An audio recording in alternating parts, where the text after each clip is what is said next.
इज़ा जाअ नस्रुल्लाहि वल फत्ह। बिस्मिल्लाहिर्रहमानिर्रहीम। अस्सलामु अलैकुम वरहमतुल्लाहि वबरकातुहू। आज हम सीखेंगे सूरतुन नस्र मुकम्मल तजवीद के साथ इंशाअल्लाह। अगर आप पूरी वीडियो देखेंगे तो आपको जल्दी समझ आएगा, अगर आप स्किप करके देखेंगे तो आपको आधा अधूरा समझ आएगा और पढ़ने समझने में मुश्किल होगी। सूरतुन नस्र मदनिया। मदनिया का मतलब कि यह सूरह मदीना में नाजिल हुई। बिस्मिल्लाहिर्रहमानिर्रहीम। इज़ा जाअ नस्रुल्लाहि वल फत्ह। इज़ा जाअ, ज़ाल को नरम पढ़ा जाएगा और 1 सेकंड लंबा करके पढ़ा जाएगा। इसी तरह आगे देखें, जीम के बाद अलिफ है और अलिफ के ऊपर मद है। ये बड़ा मद है।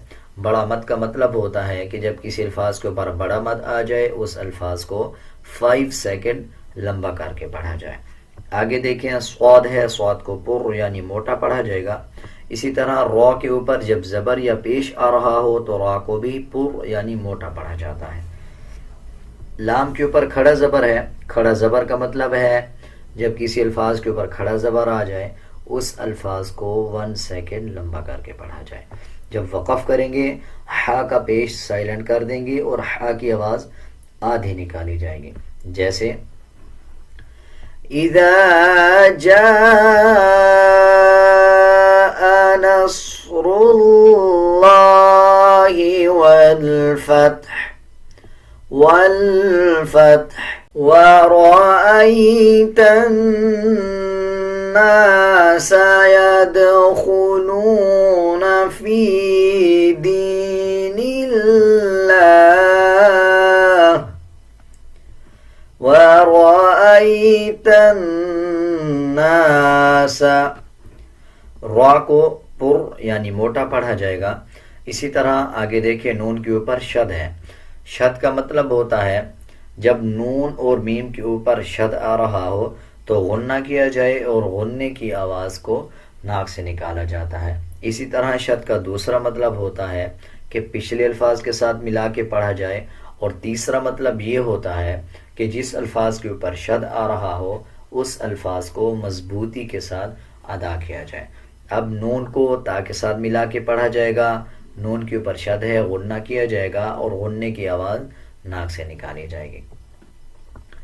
वरअयत अन्नास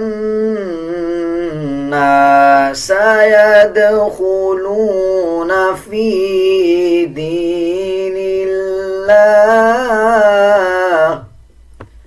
यदखुलून फी दीनिल्लाहि अफ़वाजा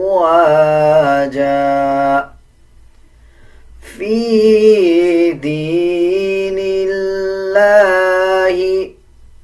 इस पे देखें, अक्सर लोग इसको पढ़ देते हैं फ़ी दीनिल्लाहि, फ़ी दीनिल्लाहि।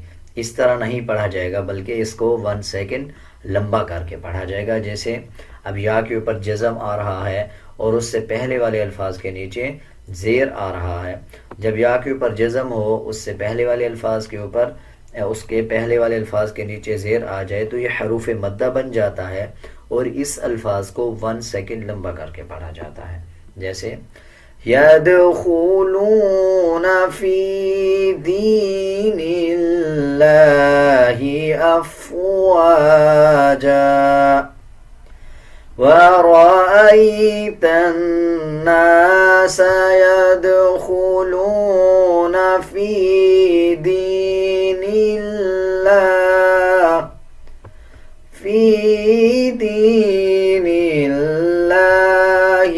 अफ़वाजा फसब्बिह बिहम्दि रब्बिका वस्तग़फिर।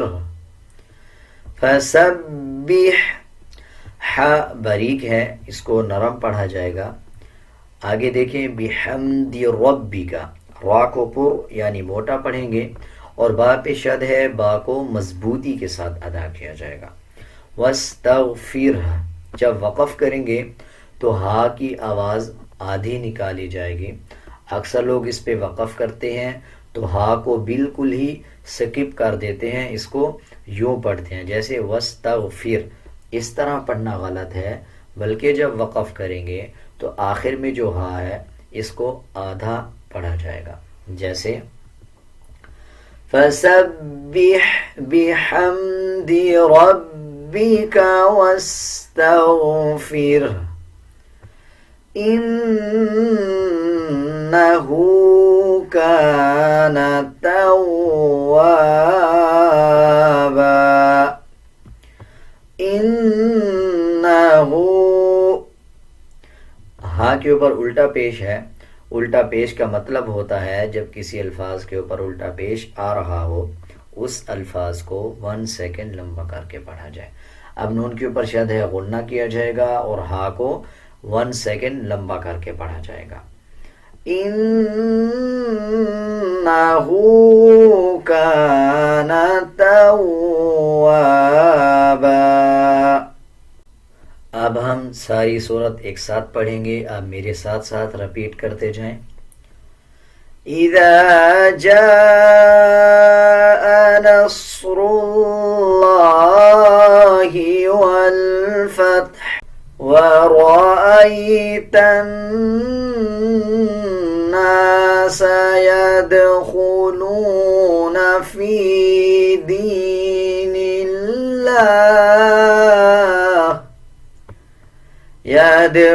यदखुलून फी दीनिल्लाहि अफ़वाजा